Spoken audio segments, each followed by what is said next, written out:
When belief is high, sales are high. When belief is low, sales are low. Every decision you make has an impact on our distributor's belief. And it's either going to impact their belief positively or negatively, because I believe belief is one of the ultimate elements for success. Belief leads to activity. Activity leads to volume. Volume creates bigger checks. Bigger checks create more belief, that create more activity, that create more volume. It's as simple as that. The person we're listening to the most is ourselves, right? And the question is, what are we telling ourselves?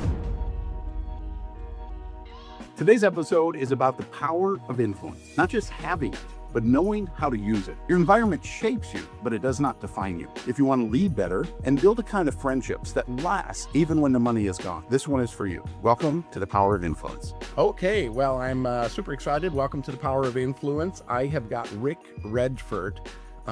Rick and I actually go back about 30 years, right? I think it was, so you're almost your entire career within the network marketing space. I've been 37 years in the network marketing space. And I think if I looked at your bio, you're like 30 years? 30 plus, yeah. Yeah, 30 plus years. And so what happened, guys, is actually I was a top leader in a company. We ended up merging with another company where Rick was a top executive in that company. And so we actually met at that very first kind of united meeting, and we immediately hit it off. And here we are, 30 years later. We haven't really worked together since that, but you always know if a relationship is real when you're no longer attached monetarily, but yet you still maintain that connection, right? Absolutely. And I know, Rick being a very, very successful person within the network marketing space, primarily as a executive, right? That's right. And so in high level, you're like currently a president or CEO of a very successful company. Yeah, right? president, yeah. Yeah, by the way, Rick, did you get my book? I did, yeah. In fact, I've got it right here, and I started reading it. I got it on Saturday, and so I started reading it this week, and I'll be traveling this week, so I'll get it read this week as well. Okay, fantastic. So what's by sticking your nose in it briefly, any first impressions? Well, absolutely. When we talked about this last week a little bit, we were talking about influence, and a couple of things that stood out in the preface was something that just fascinates me, first of all, and that is influence. You're either influenced or you're an influencer, and also that so much of what we do is based upon influence. I often use the term expectations too. I mean, life, our happiness and joys, or pains and sorrows, are all based upon expectations. Like in a marriage, if you're meeting and exceeding your wife's expectations, you're probably happy. But the chapter one about understanding human behavior, I've often thought, if I could go back to my 14-year-old self today, I would say, you're going to want to study psychology and human behavior, because so much of what we do and all the people around us, problems that we deal with, the way that we approach dramas and everything else in life is based upon kind of behavior that we either genetically received or we learned through environment as you grow up. I think it's just fascinating to me. And as you get older and you deal with a lot of those same things, John, I find that I can almost say, okay, that person has experienced this. This is where they're basing that from. And once you can do that, and once you understand that, it's so much easier to influence them or to help them through different challenges, because you know kind of what the factors were, the building blocks were. Yeah, human behavior. I mean, we're like you said, we're a victim of our environment, right? From Oh, yeah. parents, through everybody that we come in contact with or hang around with. We begin to we develop those beliefs and those habits and one of the things for me, because I didn't understand any of it, but I really believe that when you're a top leader within this space of network marketing, because we're in the people business, you literally get a degree, like a master's degree in psychology, because it's so many different. I don't think there's a lot of other businesses out there that expose you to so many different types of personalities, and being able to understand and adapt to, and like I said, I think understand is a big key.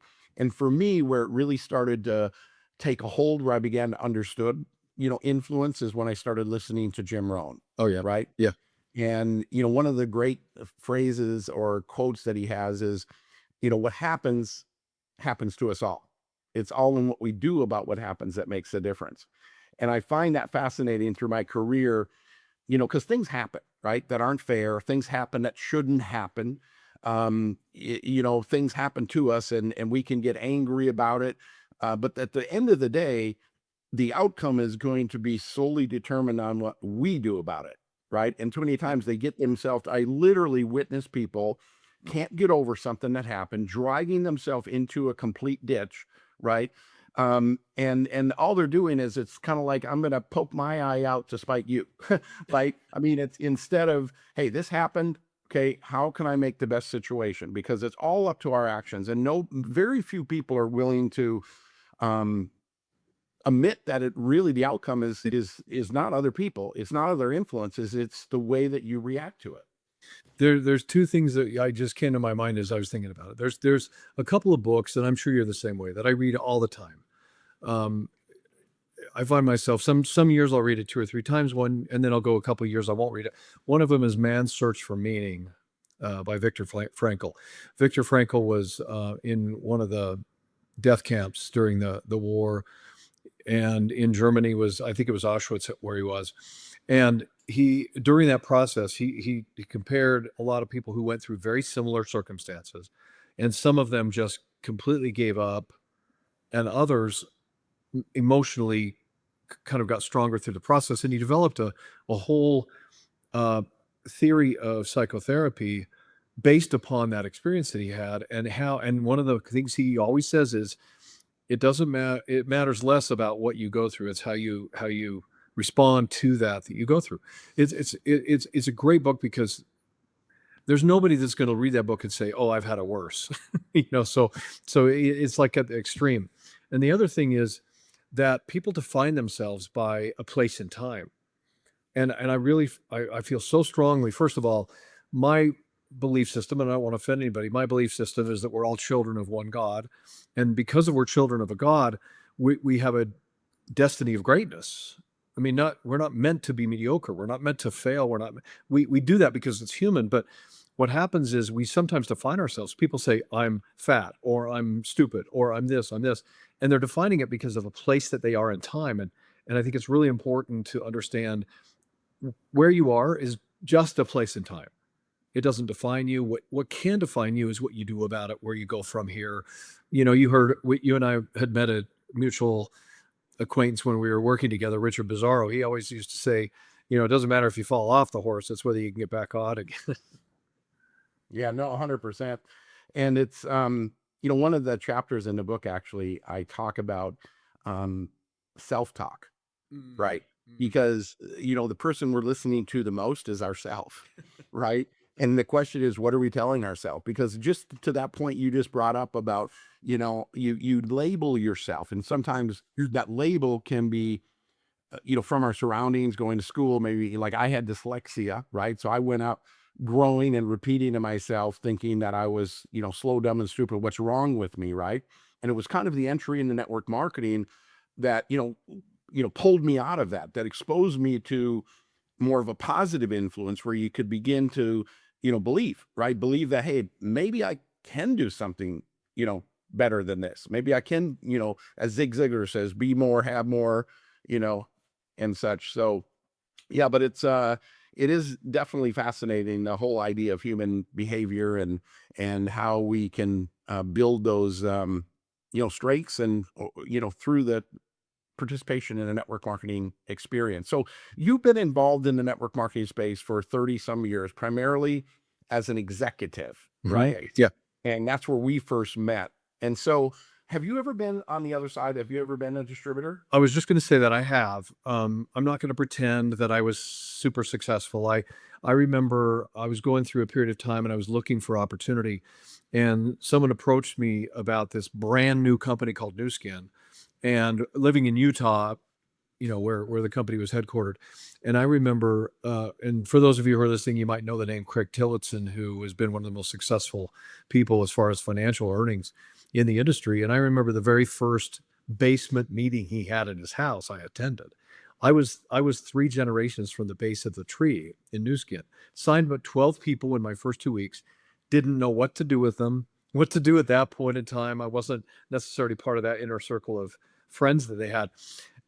No excuses. I fell in love with the business model, and I kind of understood what was happening. That's where my first love of and interest in the industry came. And then later on, when I just before I joined Live Pure, where I am now as president, I had moved into the field with a company called New Age, and had, with the group I was with, earned Rookie of the Year, and had some good success in that first year and stuff. But it was and then that's when Mr. Jung had called me and see if I wanted to come and be president of Live Pure. And yeah, I love this industry. I love both sides of the industry, but I'm really the guy you want in the office. So that's my role, and I respect that.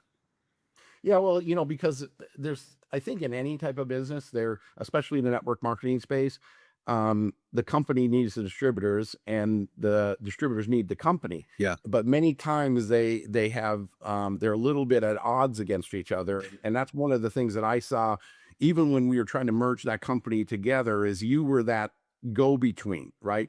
I mean, understanding human behavior and just being empathetic to, you know, on the distributor side, but yet having to help explain to the corporate people why, we need to do this, because, because I always, believe that even from a corporate standpoint, being always in the field, right? And I'd always tell the corporate, listen, every decision you make has an impact on our distributors, absolutely, right? And it's either going to impact their belief positively or negatively, because I believe belief is one of the ultimate elements for success, right? When you have a distributor base that has high belief, when belief is high, sales are high. When belief is low, sales are low. And corporate, from a distributor standpoint, we see them shoot themselves in the foot a lot of times, by doing things that negatively impact the field, right? And there's this constant battle, and I think you've just been a master at trying to basically be that go between, between the field and corporate, to help manage both sides of what they thought was important. Thank you, John, and I take pride in that. So I think that there is a delicate balance, and I do have a fiduciary responsibility to make sure the corporate and company remains profitable and it does what it needs to do. But I've lived that world. I've not just as a distributor, but I've opened markets. I've been in the homes of leaders like yourself and rolled up my sleeves, and it was like I was their companion or partner. I remember, and both of us know our mutual friend Gordon, that we was part of the company you were with, and so on. And he and I opened Japan, and we were there together every month. We started with 2 people in a hotel meeting, and after a year and a half of being there every month and showing that you were committed, and them respecting the fact that you understood what they were doing, and that's what it takes. It's teamwork with both of us, with a unique and defined responsibility. You can't run the ball without blockers. You can't, if you block without someone running, it doesn't do any good. So it's like there's this delicate balance, and unfortunately, there's a lot of corporate people who just don't understand what you do as a leader in the field. And not only that, but I don't want to say they all look at them as just assets or a needed kind of a needed thing. Um, I've had to stand up for it and say, listen, these are real people and they have real families, and what you're talking about is going to affect and have an impact on their lives. You can't just toss this off as being, this is what we need to do. Let's talk through this. Let's see what the impact is going to be. So I appreciate you noting that. It's something that I'm proud of and something that I'm dedicated to. Well, to be honest, I think it's one of the most important things, there is, because if either side is at angst against each other, it's going to ripple into the entire business model, Yeah. right? And it's kind of interesting when a company is first like getting going, they're willing to like do anything for that distributor, and then they get a little success, and then they literally want, because sometimes these leaders, once they work hard, they build, we all want that residual income, and then maybe our role changes a little bit, where we're more of in a more of a supportive role. They don't see us recruiting anymore, and we're maybe not um, working 24/7 like we once did. And they look at us as a liability, right? I mean, this guy, we're spending $1 million a year, and this guy's barely doing anything anymore. But that's the dream of the business. It is the dream. But I'm sure it's an irritation to the company, but they forget they wouldn't be where they are without the effort, the contacts, the door opening, whatever it is that made that happen. And the same thing. I remember, and I know you So know you, this name yeah. well, Jeff Roberti, one of my mentors, one of my, um, and he's been a distributor his whole life, right? And I think one of the highest, or maybe the highest earning person ever in the industry, like in the 150 million range or something like that. And I remember hearing him say one time, he never forgets. He said, I sign the back of the check, but the company signs the front of the check. And he says, I keep, once you keep that in balance, because at the end of the day, if you, they do control the situation, right? But the same notion, I also made that statement before. Distributors don't Yep. kill companies. Companies kill companies, right? And usually it starts because there's a disconnect between the leadership and the corporate, that internal conflict that takes place that eventually kills the belief, or because the company ultimately has the control, and then that will drive sales down, and then people are forced to make decisions, and many times it Not only comes from that, the bottom up, not from John, the and top now let down. me go back to belief. This is the bottom line of my message to every company I've been with. It's the foundation of what I stand for, and that is, and I have a simple equation. It's like MLM 101. Belief leads to activity. Activity leads to volume. Volume creates bigger checks. Bigger checks create more belief, that create more activity, that create more volume. It's as simple as that. And a lot of 100%. people are they're open up new countries, launching new products because they're trying to increase the volume of the company instead of addressing the bottom line issue, and that's belief. If you can keep belief strong and belief um, moving forward, I created, when it came to this company, I created this. It's a belief meter. And I I said, love that. every phone call you're on, I want you to determine, this is from all of our employees. And I said, you all have a responsibility. Every time you get off a call with one of our leaders or they come to visit the office, I want you to gauge where you were in helping to establish that belief, because that belief is everything. And when somebody first starts, their belief is like over at the top, it's full. And we're not the only ones that affect that belief. I mean, their family, when they say, "Oh, you're in one of those deals," their belief starts to wane. Upline says, "Well, you're not what I'm looking for," wanes.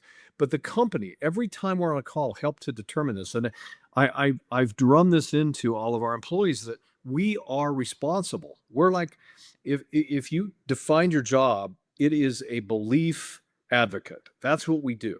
Every call, everything we do. So I love that about what you said. Yeah, no, I mean, that people ask me all the time, John, what's the most important element for success? And it's not your skill level. It's your belief. Yep. Because when you feel 10 foot tall and bulletproof, you simply are going to talk to people. And when your belief is high, I always say it's not so important everybody you talk to buys your story, right? The important thing is you don't buy their story, Yeah. right? Because there's going to be those dream stealers, but if your belief is in order, it doesn't impact you, right? Because one of the things I love is, I heard this and I don't remember where it was, but every interaction you have, Mhm. you're either buying or selling, right? You're either buying someone else's story or selling your story. Yeah.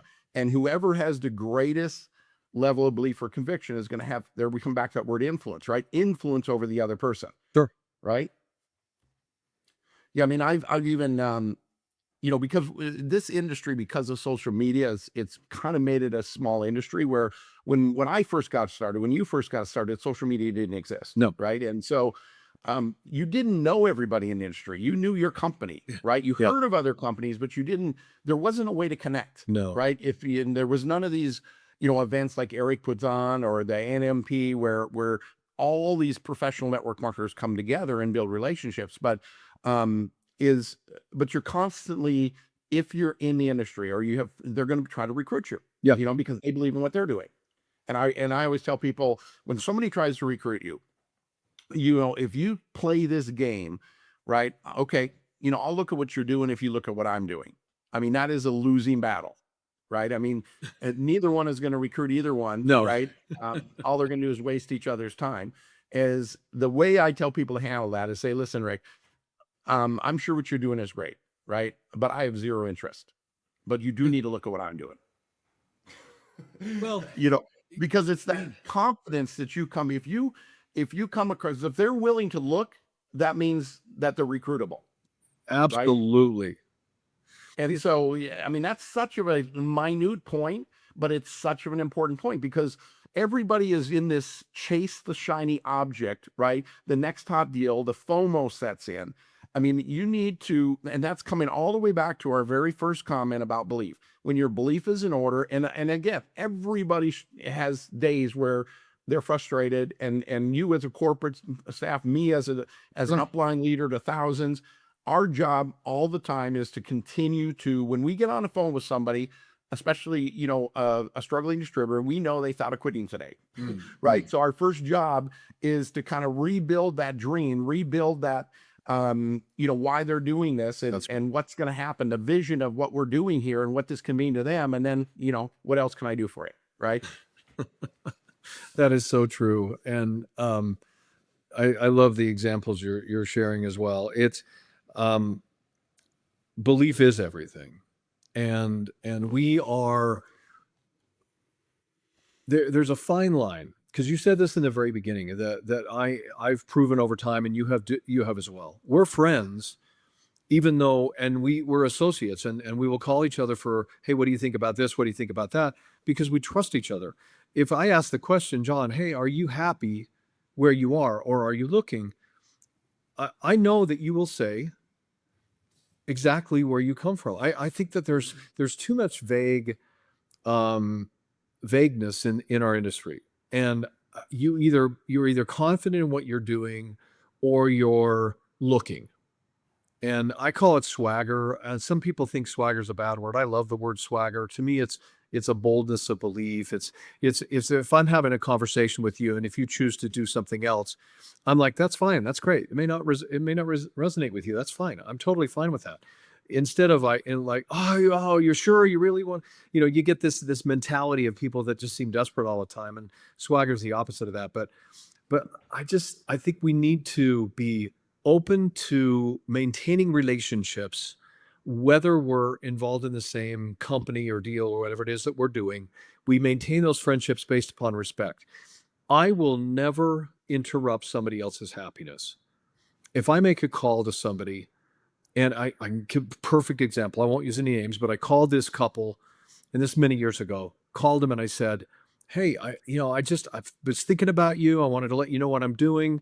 And I said, are you happy, or are things going well? And they just said, oh man, this is the best that we've ever been. We're doing so well. We're like, and my whole energy shifted, John, to where I said, I am so happy for you guys. Like, I love you guys. You deserve this. Like, I'm your biggest cheerleader. What's your favorite product over there? Tell me what I wasn't interested in the product. I was interested in them, and I care about them. Well, interestingly enough, it was not even 6 or 9 months later, I get a phone call. Hey, wondered if you had a few minutes to talk to us. And I said, well, of course. And they said, things aren't what we thought they were. And because you're the only person that really were happy, genuinely happy for our success, we wanted to call you first to see what you're doing. I didn't celebrate their success in an agenda to have them call me when they weren't. But that's where, who are you going to call first if things aren't working out where you are? You're not going to call the guy that kept hammering you when you were happy and doing well. You're going to call the person you think cares about you. Yeah, absolutely. And that comes down to one of the other incredible, important elements within our business is the relationship, Yeah. right? I mean, I remember my very first company I was with, and um, I've never, I've been with 4 companies, right? And every single time that I've made a decision to move on, it came down to that word of belief. Yeah. It's either Yeah. belief or trust or something happened where I no longer, in good conscience, could continue to pitch it, right? Yep. Okay. Now, hey, every company has ups and downs, right? You've got to be able to ride those out. But there also comes a point where something may happen that you can't, you're better off just moving on instead of being a poison there, or waking up every day miserable or whatever. I mean, Yeah. there comes a point. But when you make that decision, I remember my very first company, some people, I mean, that we hung out together, had dinner at each other's houses. I mean, and I can name many of these types of people, right? And then you make the decision to move for whatever reason, your belief or whatever it is, you make a decision to move, and they literally um try to destroy you, and you realize it wasn't a real friendship, Yeah. right? Absolutely. I mean, I've had many people leave my organization, and never have I ever bashed them or beat them up or said you're, I whatever their reason may be. Maybe I want to try to understand it, what their why, but Yeah. I always, Yeah. wished them well, and but again, it's that maintaining a real relationship, because you never know when that's going to come back around. I know that in with you and I, it's in our DNA, right? It is. Yeah. It's who we are. But if it isn't who you are, you need to realize and maybe start changing that behavior, because never pays to burn bridges. You never know, especially in the world today, as connected as everything is, through social media and the internet and stuff. There's something that energy does not lie. And Yeah. you can pretend for a very short period of time, but energy doesn't lie. And friendship, a real friendship, it only takes a couple of examples to say, okay, yeah, he's a friend of mine, and I know he's a friend of mine because through good or bad or left or right or up or down, he's consistent with that friendship. And I've seen the same thing happen. And I've always asked the question, if somebody says, and it's happened recently, someone in our company decided to go a different direction, and I've never said anything bad about them. I don't talk bad about them. Obviously, I need to protect the organization, and you need to do things to do that. But I said to him, I said, "Do you really believe in your heart that this is the best thing for you and your family? Because if it is, I'll be your greatest cheerleader." And I think that that's important. I think we need to be, because being fake and only being a friend when good times are rolling. In fact, there's a song, and you know me, I love music. The band Styx, remember Styx, Mhm. from the '70s, especially. The words of the song is, "I have dozens of friends, and the fun never ends. That is as long as I'm buying."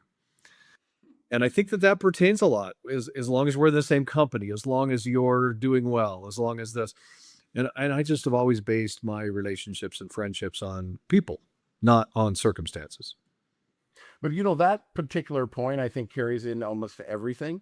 When that the lyrics of that song, right? Yeah. Because when things are going good, everybody's your friend, you're buying, everything is fun, but all of a sudden you go through some challenges or some difficult times, and they all scatter. I Oh, mean, I think people, like, especially, high level, people in the entertainment world, the professional athletes or actors, when the money's flowing, and they got this entourage, and then they go through some hiccups and everybody scatters. oh yeah. Nobody's there to say, hey, I remember, what you did for me when and help me out in this particular time. You're going through a tough time. Let me, how can I help you? No, they're scattering.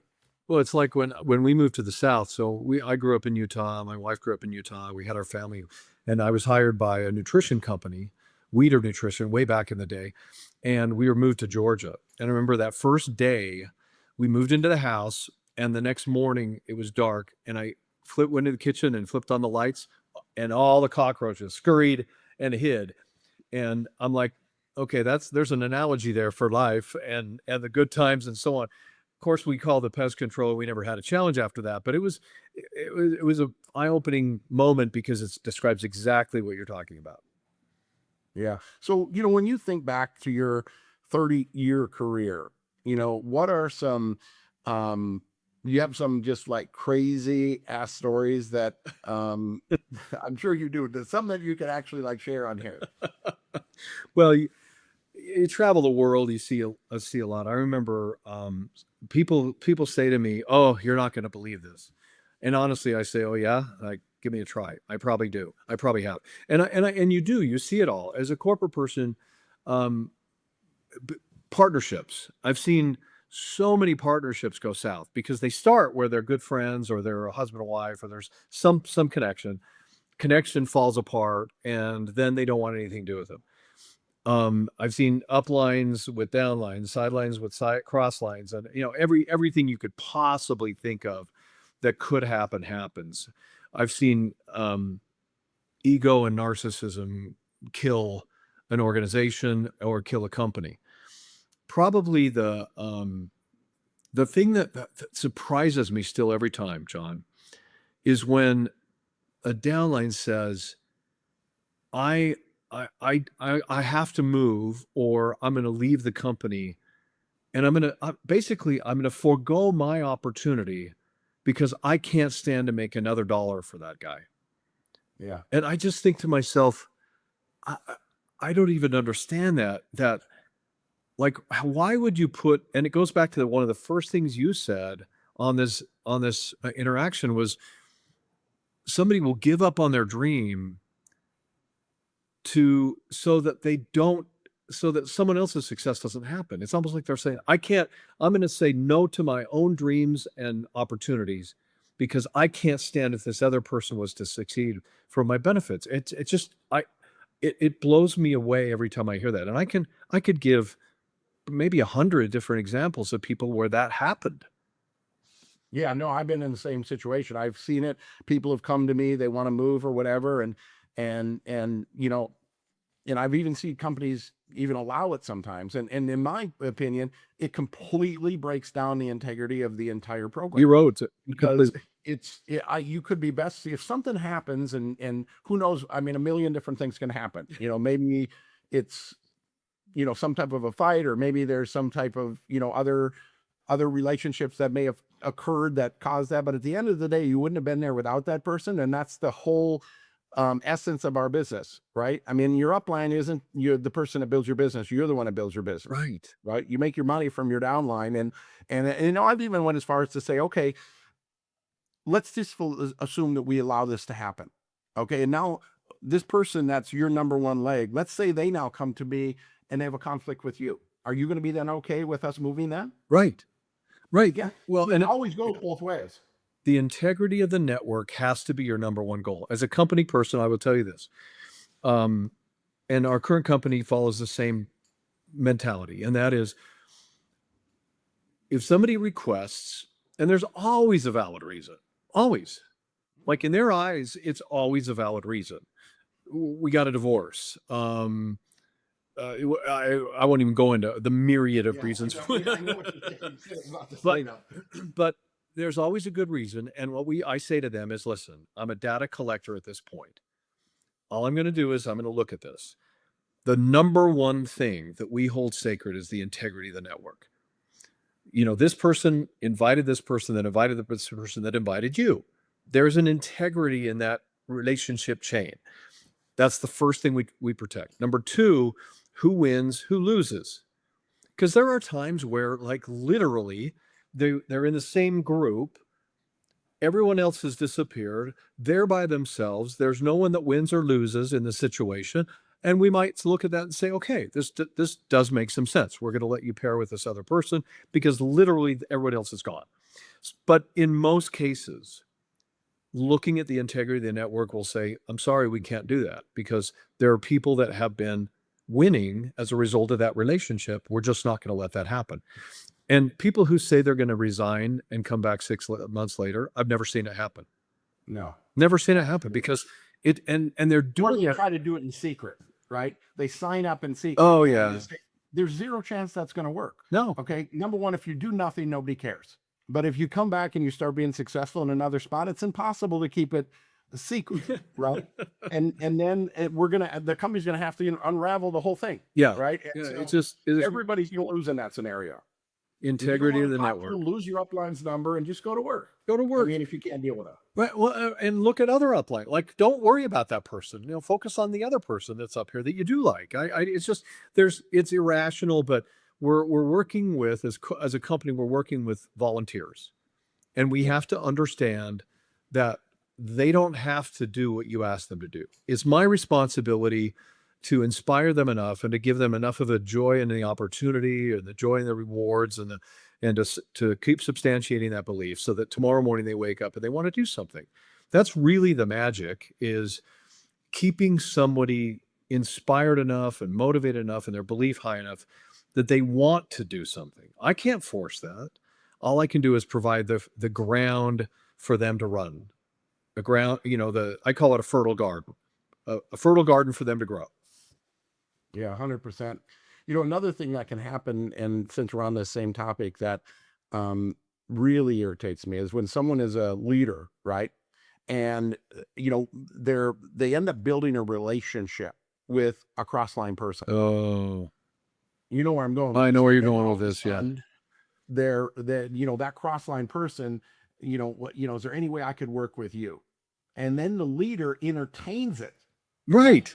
Yeah, that's the thing. That's the thing. I mean, and I've had this just even recently happen. And I just said, listen, if you want to build a relationship, if you want to help them, go ahead and help them. But when they ask that, can I move? I'm happy to help you, but there's no chance that that could happen. I mean, and I've seen it. I've had conversations with other Oh, leaders yeah. just saying how wrong that is. You're complete now. You've completely screwed that person's head up, right? Oh, yeah. Because now they're pissed at their upline because the upline won't sign off on them moving or whatever it might be. And so, again, comes back to the human behavior and the degree in psychology we get in this business. Well, and then you take that a step further. A leader who's developed that relationship decides because they feel like it's their best for them and their family, they decide to move to another company, and they are surprised that you call them and say, "What are you doing? What are you calling these other people for? These are not your people." Well, I have relationships with them. Yeah, but where did that relationship come from? It's this forgetfulness that they would never allow that to happen. There was somebody that was in our company that was actually responsible for writing the language in the policy and procedure. They were part of a small group that helped to write that, and they wrote specifically to protect the integrity of the organization.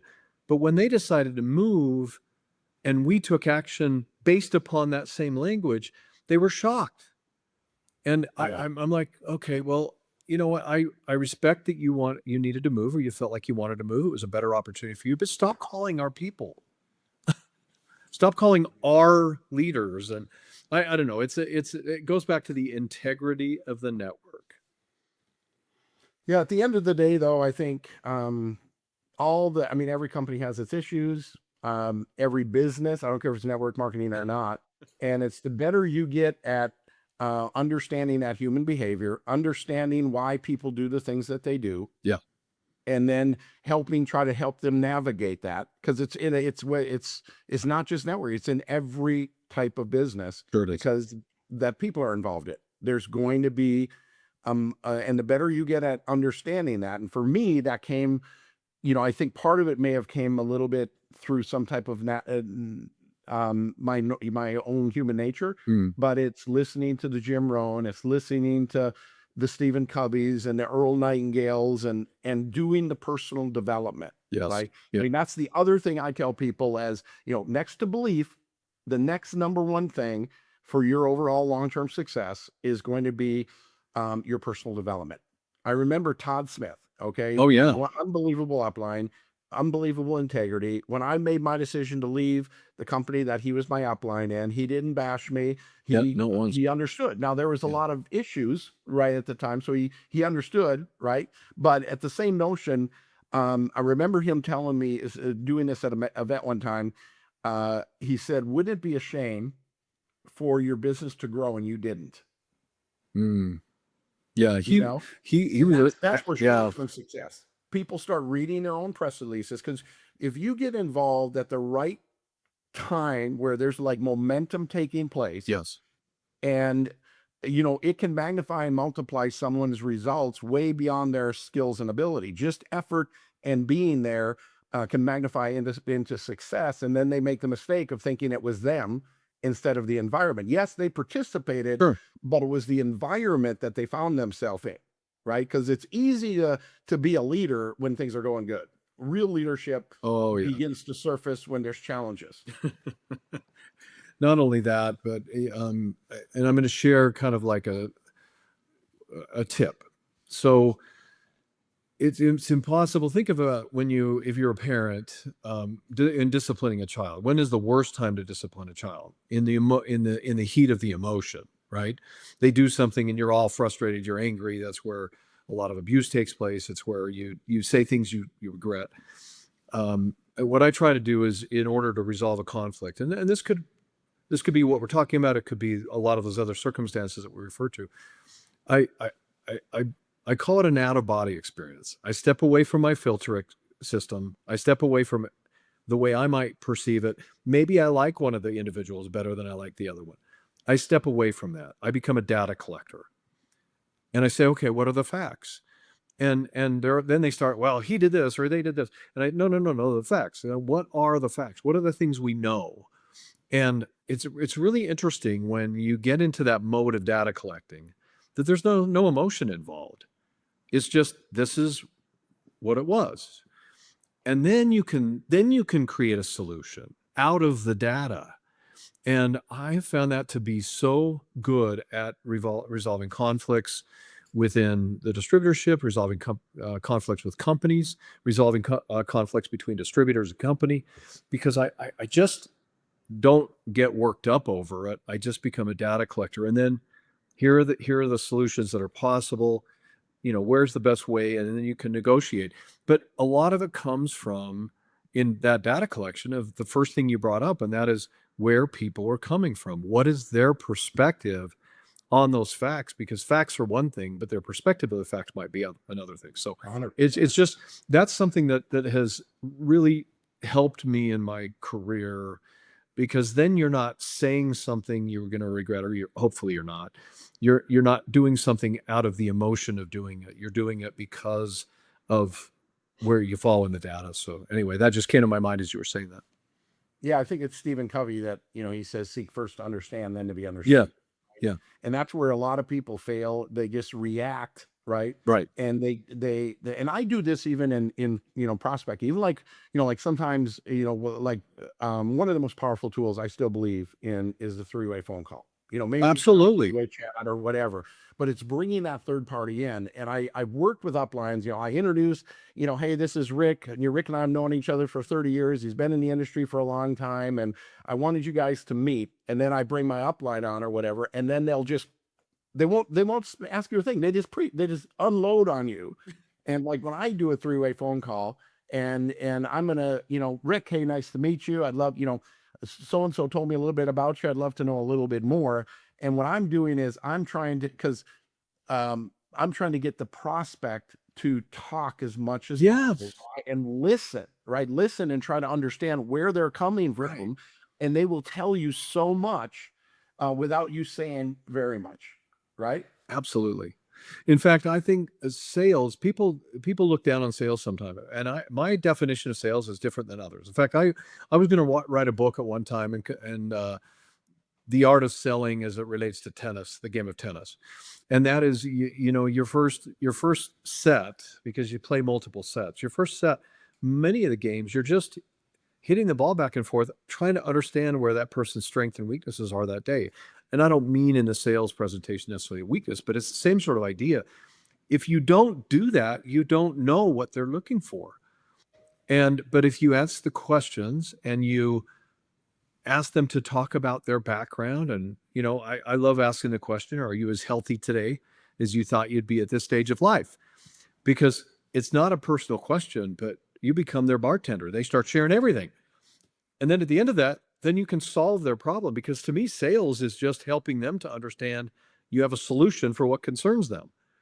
And it's the same sort of idea, John. When I'm on asked to be a join a three-way call, my number one goal is to validate the person that has asked me to join the call. And a lot of corporate people forget that. They just go on about themselves and their life, and they don't care. They don't care about me. They want to know one thing: how will this conversation benefit for me? And if I don't know about what they're looking for, how can I know? So, number one, validate you. Number two, then discover what are the points that they're really looking for me to address instead of just me saying a script. Same sort of thing. Same sort of thing. Yeah, I mean, at the end of the day, people buy people, right? And Yes. so, yes, your belief, but it's genuinely, right, expressing a interest in someone else, and that, how can I really help this? How can this work for you, right? Versus looking at every person as an object, and this, the end goal just trying to get them in, Yeah. so and care less about really what's important to them, right? Oh yeah. Yep. 100%. Yeah, so I mean, this is blowing by. We're already at like 40 minutes here. So, um, what are, from a standpoint of being a corporate executive, right, for 30 years, right, being that go between in many cases between the distributor base and the corporate side of things. If you were to try to help somebody on the distributor side Mm. manage their emotions about corporate and the things that they're doing, what advice would you give somebody? Well, it comes down to, and I know you refer to this in the first part of the book that I've read, is trust. Um, Belief and trust. If somebody believes and understands and knows that you really have their best interest, then they'll accept mistakes. Like we're all. This is the other point, John. And I think that there's way too much spinning going on in the world in general. Yeah. I believe in transparency. Like I believe that as corporate executives, we have what we call our president's council, and they've earned their position to be on that president's council. It's an advisor group. Every company has a small advisor group board. It's maybe 8, maybe 15 people, but it's, a smaller group of leaders that have established themselves. And companies I've been with, it's like, well, we can't tell them that. What do you mean you can't tell them that? It's the truth. Well, we don't want to alarm them, or we don't want to do this, or we don't want to do that. I have found personally that we are all big boys and girls, and we're able to almost accomplish anything together and pull up our big boy and big girl pants at times if we know what we're dealing with. And I think that the way to get through that emotion is through trust and understanding that me as a corporate person are going to always level with you and be transparent with you. And if there's an out of stock and it's caused by something, don't be spinning me and telling me there was this shortage in Bahia and there was this rainstorm and all this. And it's just it's hokey, and we get spun too much already. So I just flat out say, okay, there was an error. This is what happened. This is the way we're going to deal with it. These are the facts. Again, going back to here's the facts, and we wanted to let you know ahead of time. And so we want to be able to give you this information so we can all manage this together as big boys and girls. And I have found that just creates more trust, higher levels of belief. Because think of the relationships you've been in throughout your life. If you really believe that someone has your best interest at heart and is going to be level with you on an honesty basis, you'll go to the mat for that person. And people are understanding if you Yes. if you level with them, right? If you level with them, because if they want to be there, they just need to know what's really going on, so they know what to do, how to react, or how to help the situation. Where if you spin it, and then they find out later that that wasn't the case, now you've got this issue of trust that's been broken, Yep. and now all of a sudden we're putting question marks behind everything in the interaction that each one is saying, right? So, and on the other side, if a person is looking for a reason to leave, they're going to find it, right? And probably little that you're going to be able to do about it. Yep. Once that switch is clicked and they've checked out for whatever reason, Yep. then all they're ever going to be able to see is, a matter of fact, there's this, and I talk about this in the book too, because it's, if you picture positive and negative, Mm. okay, Yeah. Like a and battery. Yeah. Yeah, or like in this particular example, it's like picture a glass of water, Okay. and let's say the water represents positive, Okay. right? And then you picture a glass of orange juice, and let's say that orange juice represents negative. Mm. And basically, it's the influence or the power that one has over the other. Oh yeah. Where if you take a little bit of the water and put it into the orange juice, what happens? Waters it down. Very little. You Very can't little. hardly Yeah. tell the difference. But not a Okay, lot. doesn't Yeah. change the Yep. look or anything. Yeah. Probably can't taste it. Put a few drops of water in there, you can't change it. Yeah. You put a few drops of negative or the orange juice into the water, it changes everything. Everything. Yeah. Right. And so once that negativity sets in, it is really hard, no matter how positive or how good things are, to move that. Once that somebody's crossed that threshold, and we as people that have been in this for a long time, we can sense it, feel it. Oh yeah. We Energy. can, yeah. But the same notion, there can be negative things happening, right? Somebody might have been going through something, lost somebody, or leg left, but they still want to be here. Yeah. Right. They still want to make it work versus, they've made that switch to the negative side, and there's just little you can do about that. Right. But like to your point, I think the key in any communication is just being real.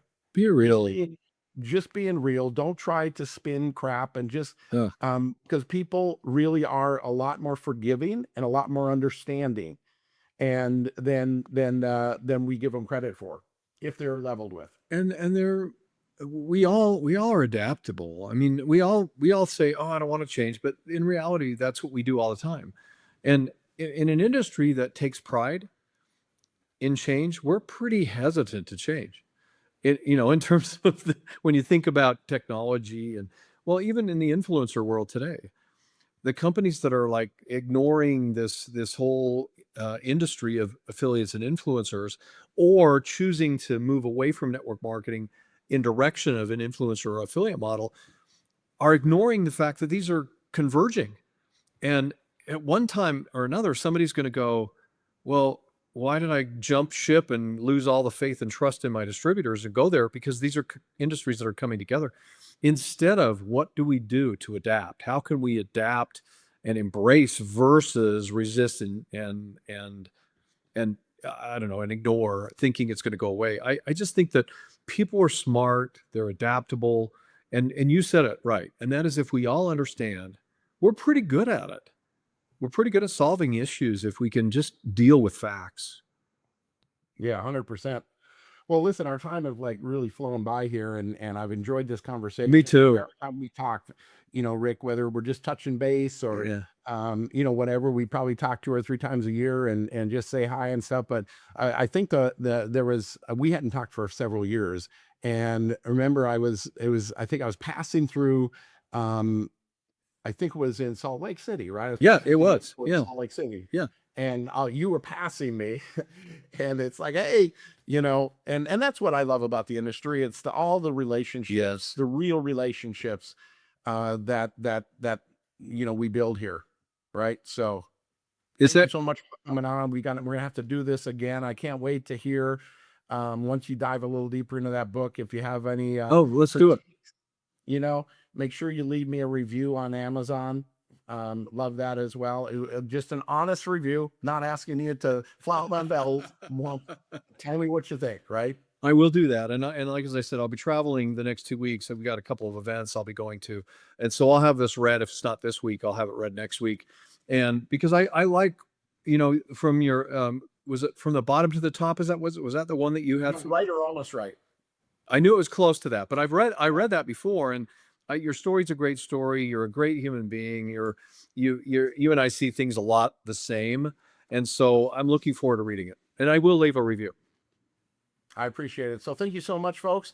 And Rick Redford. Rick, by the way, you have ties actually to Robert Redford, right? Distant cousin, trust me. When I was in high school and college, I used it big time. I called it Uncle Bob. You have the Yeah. book. That's the thing. But thank you. I still have my hair too, but the distant cousins. It's a family name. There's we've linked it. It's third or fourth cousin somewhere. But yeah. Well, fantastic. Well, folks, thank you very much. The power of influence. Rick Redford, this guy is a legend in the world of network marketing on the corporate side. And I can tell you, he has helped a lot of companies and a lot of distributors, right? Manage their emotions and be that go between. Having a person like him on a corporate end can only help that company succeed. So, Rick, appreciate you, all that you've done in the industry, and just you as a person. So, thank you very much. Thank you, John. I appreciate our friendship. And for those of you who don't know, John is a massive success in the industry, and you can see why. He's a dynamic leader. So let's connect again soon.